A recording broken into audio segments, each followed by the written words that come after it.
अब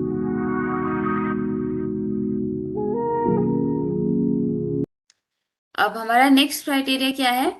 living organisms and excretion. ठीक है, तो एक्सक्रीशन क्या होता है? एक्सक्रीशन होता है removal of the waste from our body. ठीक है, एक्सक्रीशन क्या होता है? Removal of waste from our body. ठीक है, इस प्रोसेस को हम बोलते हैं एक्सक्रीशन। ठीक है, अब हमें फूड चाहिए। ठीक है, अब वो फूड में से कुछ ना कुछ वेस्ट मटेरियल भी होता ही होगा। वेस्ट एज एन जो हमारे बॉडी के लिए यूजफुल नहीं है, उसको हम क्या कंसिडर करेंगे? वेस्ट कंसिडर करेंगे। ठीक है, तो जो भी हम फूड खाते हैं वो पूरा कंज्यूम नहीं होता है हमारे बॉडी में, वो पूरा फूड जो है यूज नहीं होता है अपनी बॉडी में। ठीक है, उसका कुछ एक पार्ट होता है जिसको हम वेस्ट कंसिडर करते हैं and it is to be removed. ठीक है, it is very necessary to be removed.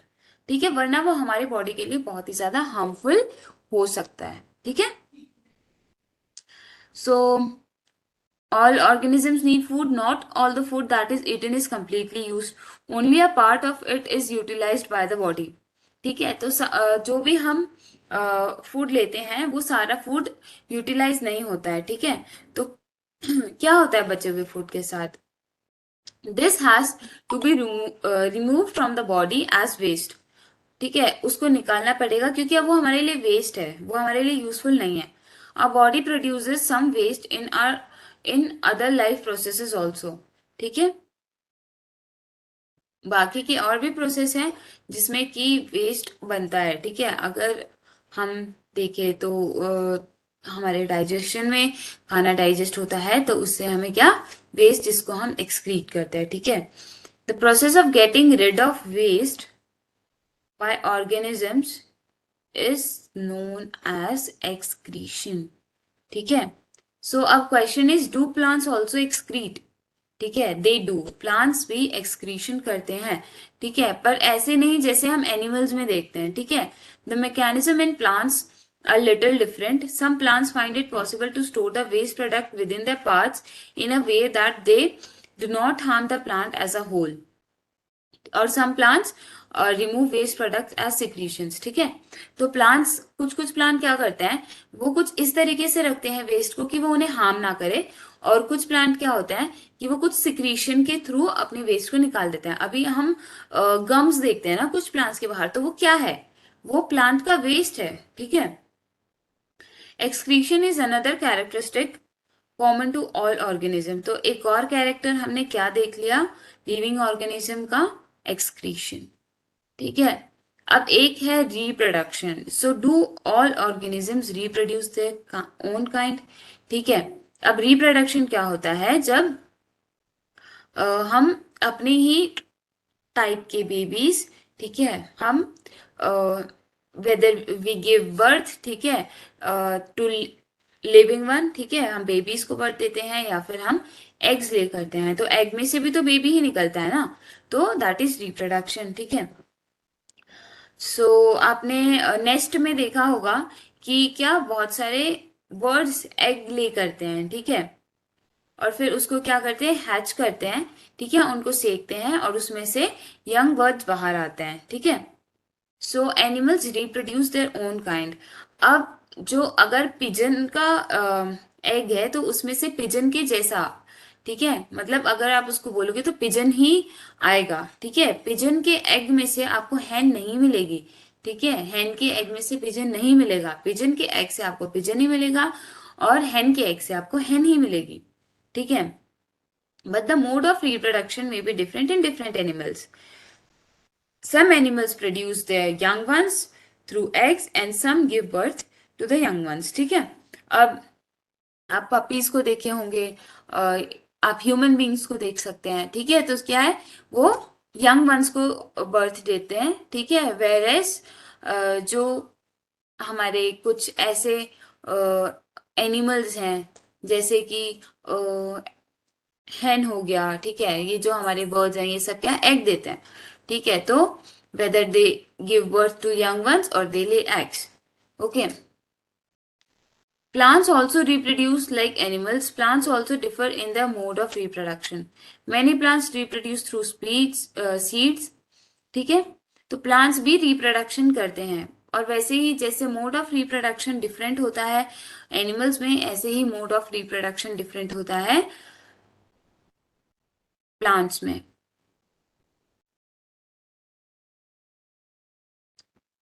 Plant produce seeds which can germinate and grow into new plant. तो प्लांट्स किसके थ्रू करते हैं? प्लांट्स सीड्स के थ्रू रिप्रोड्यूस करते हैं, ठीक है। दे प्रोड्यूस सीड्स जो कि जर्मिनेट करके न्यू प्लांट बनाते हैं।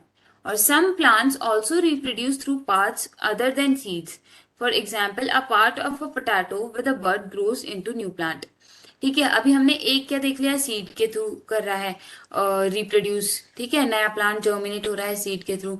नेक्स्ट हम देखेंगे पोटैटो में क्या, पोटैटो का जो बड होता है, ठीक है, आई भी बोल सकते हैं, वो जो आपको दिखेगा पोटैटो में कई बार आपको कुछ स्ट्रक्चर्स दिखेंगे, है ना, उनको आई बोलते हैं, ठीक है। तो उससे ही नया हमारा प्लांट जर्मिनेट होता है। ऐसे ही बहुत सारे प्लांट्स जो है वो लीफ से जर्मिनेट होता है, ठीक है। अब अगर आप रोज का एग्जांपल देखो तो रोज के अगर आप स्टेम को काट के लगा देते हो ना, तो वो एक नए प्लांट में जर्मिनेट हो जाती है, ठीक है। So plants also reproduce through cutting, ठीक है। तो कटिंग का एग्जाम्पल क्या दे दिया? रोज। आप ये ट्राई भी कर सकते हैं, आप रोज ग्रो करके देख सकते हैं, ठीक है। ऐसे ही आप पोटैटो भी खुद घर पे ग्रो करके देख सकते हैं, आपको पता चल जाएगा, ठीक है। चल जाएगा। सो नेक्स्ट क्या है? Living things produce more of their own kind through reproduction, ठीक है। तो लिविंग ऑर्गेनिज्म क्या कर रहे हैं? दे रिप्रोड्यूस, वो उन्हीं के जैसे यंग वंस लेके आ रहे हैं through the process of reproduction, ठीक है। It takes place in different ways for different organism, ठीक है। It may be through eggs, living ones भी आ सकते हैं, ठीक है। और प्लांट्स कैसे? सीड्स के थ्रू, या फिर प्लांट के कोई सैपलिंग के थ्रू आप कोई इसका पार्ट लेके उसको भी आप उगा सकते हो and it will germinate into new plant, ठीक है। देख लिया कि रिप्रोडक्शन क्या होता है। Okay, so do all organisms move, ठीक है। तो नेक्स्ट क्या है हमारा? वेदर ऑल ऑर्गेनिजम्स मूव और नॉट, ठीक है। तो हमने लास्ट चैप्टर जो कि था हमारा बॉडी मूवमेंट्स, उसमें हमने क्या देखा था? डिफरेंट एनिमल्स कैसे मूवमेंट्स करते हैं, ठीक है। तो फिर they move from one place to another, ठीक है, जिसको हम क्या बोलते हैं? बॉडी मूवमेंट, जो सॉरी, इनको हम क्या बोलते हैं? बॉडी मूवमेंट्स, ठीक है। They show different body movements. So now what about plants? Plants भी मूव करते हैं क्या? So plants generally do not move from one place to another, ठीक है। वो जहाँ पे एक जगह पे उन्हें लगा दिया गया है तो वो आपको उधर ही मिलेंगे, ठीक है। But various substances like water, minerals and the food synthesized by them move from one part of the plant to other, ठीक है। Plant itself is not moving, ठीक है, पर उसके जो अंदर वाटर, मिनरल्स, फूड, ये सारी जो चीजें वो मूव कर रही है, क्यों? क्योंकि उन्हें तो बाकी, अब प्लांट ने रूट्स के थ्रू वाटर और मिनरल्स एब्जॉर्ब किए सॉइल से, but they are to be transfer to the other parts of the plant, right. अब बाकी के प्लांट्स को भी तो जरूरत है ना उन चीजों की, अगर फूड लीफ बना रही है तो बाकी के पार्ट्स जो है उनको भी तो फूड चाहिए ना। तो ये सारी चीजें जो है वो बाकी के प्लांट के पार्ट्स में जाती हैं, सो दे मूव, ठीक है। But plant itself does not move, ठीक है। सो सेम वे अगर आप ठीक है, हमने प्लांट के अंदर क्या क्या मूव कर रहा है देख लिया, ठीक है। प्लांट के बाहर अगर प्लांट के जो पोलन ग्रेन्स होते हैं, ठीक है, हमने देखा था ना कि जब हम प्लांट के पार्ट्स देख रहे थे, ठीक है, तो मेल रिप्रोडक्टिव ऑर्गन से जो पोलन ग्रेन्स होते हैं वो क्या करते हैं? दे मूव, ठीक है। अब वो किसके एक्शन से मूव कर रहे हो सकते हैं? वो एयर से, वाटर से, किसी भी एक्शन से मूव कर रहे हो सकते हैं, ठीक है। और फिर दूसरा क्या है? मूवमेंट एक और हो सकता है, opening and closing of flowers. Stimulus के रिस्पॉन्स से क्या होता है? प्लांट्स जो है अपने फ्लावर्स को ओपन या क्लोज करते हैं, ठीक है। ऐसे अभी हमने टच मी नॉट प्लांट का भी देखा था। तो ऐसे ही, पर हम क्या मूविंग को क्राइटेरिया ले सकते हैं? क्योंकि चलो ठीक है, हमारी कुछ लिविंग थिंग्स हैं जो मूव कर रही हैं, plant as a whole is not moving, but उसके अंदर भी कुछ चीजें मूव कर रही हैं। पर non living things like bus, car, small piece of paper, clouds, वो भी तो मूव करते हैं, ठीक है। तो इट लाइक अगर हम इसको देखें तो हम उसको पूरी तरीके से सी क्राइटेरिया नहीं मान सकते, क्योंकि कुछ नॉन लिविंग थिंग्स भी हैं जो इस क्राइटेरिया पे खरी उतर रही हैं, ठीक है। There is such a variety of living organism, but all of them show some common characters as we have discussed. ठीक है, बहुत variety of living organisms है, पर वो कुछ common characters show करते हैं, ठीक है। और एक और common characters क्या है, living organism die, ठीक है, जितने भी living beings है they die, ठीक है। Because organism die, particular type of organism can survive over thousands of years only if they reproduce their own kind. ठीक है, पर अगर उन्हें मतलब एक पर्टिकुलर टाइप का एक पर्टिकुलर लिविंग बिंग बिंग जो है वो तो डाई कर जा रहा है, पर वो ऑर्गेनिज्म एज अ होल नहीं डाई कर रहा है, ठीक है। अब एक कोई ऑर्गेनिज्म है, आप मान लीजिए डॉग, पर कोई एक डॉग डाई कर जा रहा है, उसका मतलब क्या सारे डॉग्स खत्म हो गए? नहीं। तो उसके लिए क्या जरूरी है, रिप्रोडक्शन जरूरी है। अगर वो खुद के जैसे एनिमल्स का या डॉग्स, अगर हम अभी डॉग्स की बात करें तो डॉग्स का रिप्रोडक्शन करेंगे तो फिर जो है थाउजेंड्स ऑफ ईयर्स तक डॉग्स जिंदा रहेंगे, मतलब डॉग एज अ होल, मतलब डॉग नाम का ऑर्गेनिज्म जिंदा रहेगा, ठीक है। ये नहीं बोल रही कि कोई पर्टिकुलर एक डॉग जिंदा रहेगा, ठीक है। One single organism will die without ever reproducing, but the type of organism can exist only if there is reproduction. Okay?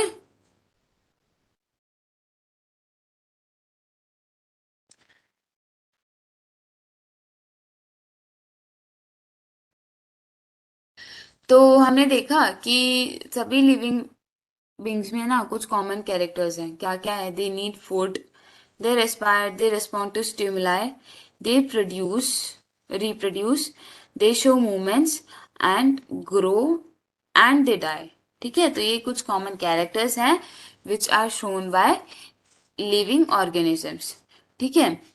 सो यहाँ पे अब क्वेश्चन है, do we find some non living things that also show some of these characters, ठीक है। जैसे अगर हम movement वाला कैरेक्टर देखें तो वो तो कार, साइकिल, ये सारी चीजों से हमें देखने मिल ही रहा है, ठीक है।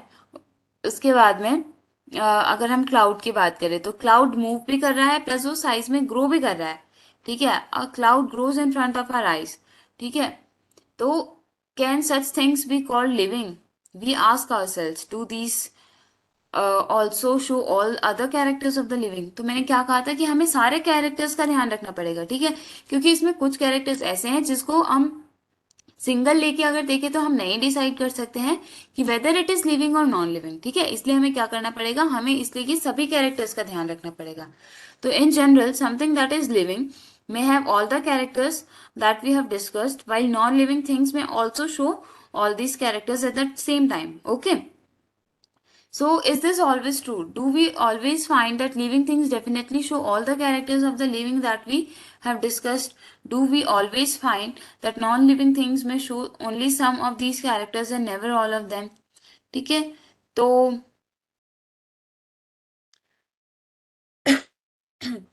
अब ये समझने के लिए हम एक एग्जाम्पल ले सकते हैं मूंग का, ठीक है। इज इट लिविंग और नॉट? ठीक है, तो ये कितने दिन शॉप में रहती है, ठीक है, और ये कोई भी ग्रोथ शो नहीं करती है या कोई भी दूसरा कैरेक्टर शो नहीं करती है लिविंग का, ठीक है। पर जब हम उसे लेके आते हैं, हम उसे एज अ सीड लेके आते हैं, हम उसको प्लांट करते हैं सॉइल में, उसको पानी देते हैं टाइम टू टाइम, तो क्या होता है, वो एक मूंग जो हमें लग रही थी कि नॉन लिविंग है, वो क्या कर रही है, एक पूरे प्लांट में कन्वर्ट हो जा रही है, ठीक है। So did the seed need food? Did it excrete, grow or reproduce when it was in the shock for the many months? तो क्या उसे खाने की जरूरत थी, या फिर वो एक्सक्रीशन कर रही थी, या फिर वो रिप्रोडक्शन कर रही थी? नहीं कर रही थी, ठीक है। क्यों? क्योंकि at that time it was not doing any activity, ठीक है, but still it was living. Okay, we see that there may be cases when we cannot easily say that a thing has all the characters that we have discussed for it to be called living, ठीक है। So life क्या है? Question सबसे बड़ा अभी क्या है, what is life then, ठीक है।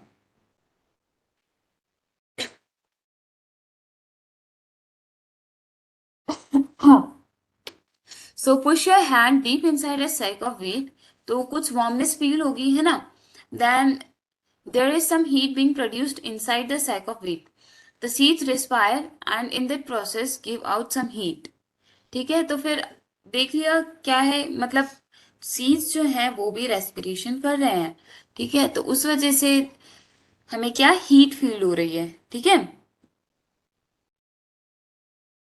We see that respiration is a process that takes place in seeds even when some of other life processes may not be very active. ठीक है, अब सीड्स में जबकि बाकी के कोई भी प्रोसेस हमें उसमें ग्रोथ नहीं देखने मिल रहा, रिप्रोडक्शन नहीं देखने मिल रहा, रिस्पॉन्ड टू स्टिमुलाई नहीं देखने मिल रहा, ठीक है, उसका मूवमेंट नहीं देखने मिल रहा, फिर भी हमें एक चीज पता चल रही है क्या, इट इज रेस्पायरिंग, ठीक है, वो रेस्पिरेशन कर रहा है. Okay, so it may not be very easy to answer our question, what then life is. However, looking at all the diversity of living being around us, we can conclude that life is beautiful. ठीक है, तो ये इस conclusion पे आना कि life exactly क्या है, इट इज वेरी डिफिकल्ट, ठीक है, पर एक चीज तो हमें पता चली कि हमारे अराउंड बहुत सारी चीजें, बहुत ही डिफरेंट चीजें प्रेजेंट है जो कि बहुत ब्यूटीफुल है, तो इन टोटल हम बोल सकते हैं लाइफ इज ब्यूटीफुल. ठीक है, ओके. सो एक बार ये देख लेते हैं, समराइज करते हैं हमने क्या क्या पढ़ा है इस सेशन में, और इससे पिछले वाले सेशन में भी हम पूरे लेसन में देख लेते हैं क्या क्या पढ़ा है.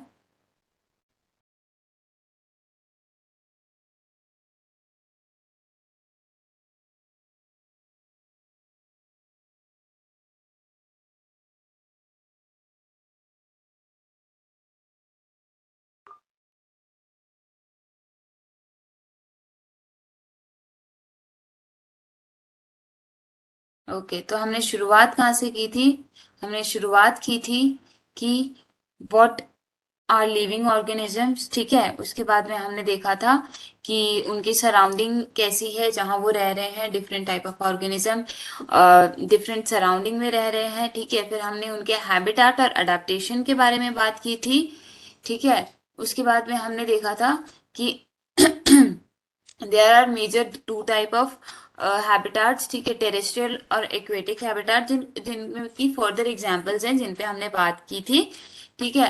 फिर हमने देखा था बायोटिक और एबायोटिक कंपोनेंट्स क्या होते हैं और एबायोटिक कंपोनेंट्स कैसे अफेक्ट करते हैं बायोटिक कंपोनेंट्स को.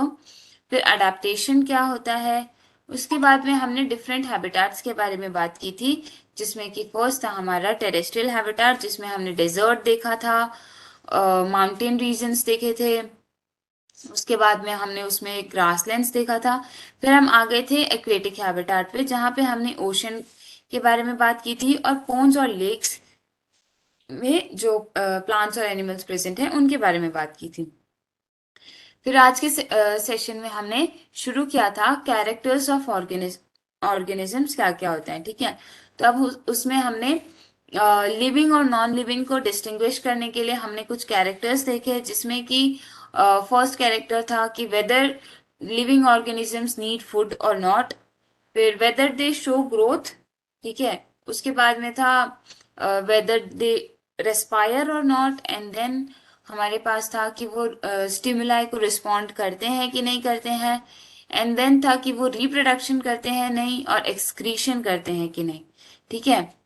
और उसके बाद में हमारे पास नेक्स्ट क्राइटेरिया क्या था कि डू ऑल ऑर्गेनिजम्स मूव, क्या हमें सभी ऑर्गेनिजम्स में मूवमेंट देखने मिलती है, ठीक है. तो हमारे ये क्राइटेरियाज थे.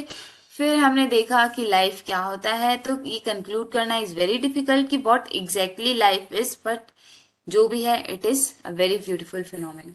ओके, चलिए, तो अब हमने समरी देख लिया, समराइज कर लिया हमारे लेसन को, ठीक है. अब हम एक्सरसाइजेस पे आ जाते हैं. तो इसमें फर्स्ट है हमारा कि व्हाट इज हैबिटाट, ठीक है, तो वो हमने डिस्कस किया था. हैबिटाट क्या होता है, a place where organism lives, ठीक है, वो क्या होता है हैबिटाट. ये सब हमने डिस्कस किया है, हमने पूरा चैप्टर डिस्कस किया है, ठीक है. तो फिर कुछ क्वेश्चंस हैं जो होमवर्क होंगे और आप लोग खुद सॉल्व करने की कोशिश करेंगे, ठीक है. Next is how are cactus adapted to survive in the desert. हमने इस बारे में बात की है, ये क्वेश्चन आप लोग खुद सॉल्व करेंगे। नेक्स्ट क्वेश्चन है fill up the blanks. First है the presence of specific features which enable a plant or an animal to live in a particular habitat is called। सोचिए क्या होगा। प्रेजेंस ऑफ स्पेसिफिक फीचर्स, ठीक है, कुछ specific features हैं जो कि कोई प्लांट या एनिमल को एक पर्टिकुलर हैबिटाट में रहने के लिए हेल्प करते हैं, तो क्या बोलते हैं उसको हम? It is called adaptation. Okay, next क्या है? The habitats of the plant and animals that live on land are called dash habitat. कौन से हैबिटाट है? दो टाइप के हैबिटाट हमने पढ़े थे, टेरेस्ट्रियल और एक्वेटिक। उसमें से हमारा जो हैबिटाट लैंड पे प्रेजेंट होता है उसे हम क्या बोलते हैं? Terrestrial habitat. Okay, done. Next क्या है? The habitat of plant and animal that live in water are called. अभी बोला कि दो होते हैं, एक्वेटिक और टेरेस्ट्रियल। ठीक है, तो टेरेस्ट्रियल क्या होता है? लैंड वाला। तो वाटर वाला क्या हुआ? एक्वेटिक। एक्वा से आप याद रख सकते हैं, एक्वा, एक्वा मतलब होता है वाटर, तो एक्वेटिक मतलब something which is related to water. ठीक है, तो एक्वाटिक हैबिटाट। नेक्स्ट क्या है? Soil, water and air are factors of a habitat. कौन से फैक्टर्स हैं ये? हमने दो टाइप के फैक्टर्स पढ़े थे, है ना, बायोटिक और एबायोटिक फैक्टर्स। तो बायोटिक फैक्टर्स कौन से होते हैं? लिविंग कंपोनेंट्स जो हैं। एबायोटिक फैक्टर्स कौन से हैं? Non living. तो soil, water and air living है या नॉन लिविंग है? इट इज नॉन लिविंग, तो ये क्या हुआ? एबायोटिक फैक्टर्स है। नेक्स्ट क्या है? Changes in our surrounding that make us respond to them are called. Changes जो हमारे अराउंड होते हैं जिनको हम रिस्पॉन्ड करते हैं, तो क्या बोलते हैं उसको? स्टिमुलाई। अब question number fourth, which of the things in the following list are non living. ठीक है, बहुत इजी है। हम इस पूरे चैप्टर में हमने यही डिस्कस किया है आज के सेशन में कि लिविंग और नॉन लिविंग क्या होता है, तो इसको आप लोग खुद से डिस्टिंग्विश करेंगे। Question number 5, give an example of a non living thing which shows any two characters of living thing. ये भी बहुत इजी है, हमने इस पे भी बात की है, तो ये भी आप लोग खुद आंसर करेंगे। Question number 6, which of the non-living thing listed below were once part of a living thing? Butter, leather, soil, wool, electric bulb, cooking oil, salt, apple, rubber। तो ये सारी नॉन लिविंग थिंग्स हैं, पर इनमें से पहले क्या लिविंग थी या कोई लिविंग थिंग का पार्ट थी? ठीक है, वेरी इजी, आप लोग खुद से सॉल्व करेंगे। Question number 7, list the common characters of living things. ठीक है, ये हमने डिस्कस किया है आज के सेशन में, तो ये आप लोगों को खुद से इसकी लिस्ट बनानी है। Question number 8, explain why speed is important for survival in the grasslands for animals that live there। ठीक है, क्या मतलब है इसका? अ, जो एनिमल्स ग्रासलैंड में रहते हैं, ठीक है, उनके लिए स्पीड क्यों इंपॉर्टेंट है? याद कीजिए, जब हमने टेरेस्ट्रियल हैबिटाट में ग्रासलैंड की बात की थी, तब हम लोगों ने इस बारे में बात की थी कि स्पीड क्यों जरूरी है। आपको यहाँ पे हिंट भी दी हुई है कि there are very few trees और places for animals to hide in grassland habitats. ठीक है, तो क्यों जरूरी हो सकता है? ठीक है, इस पे भी हमने बात की है, ये आप लोग खुद से सॉल्व करेंगे। ठीक है, चलिए, तो हम ये चैप्टर भी कंप्लीट कर चुके हैं विद एक्सरसाइजेस। तो थैंक यू एवरीवन, मिलते हैं नेक्स्ट सेशन में नए चैप्टर के साथ।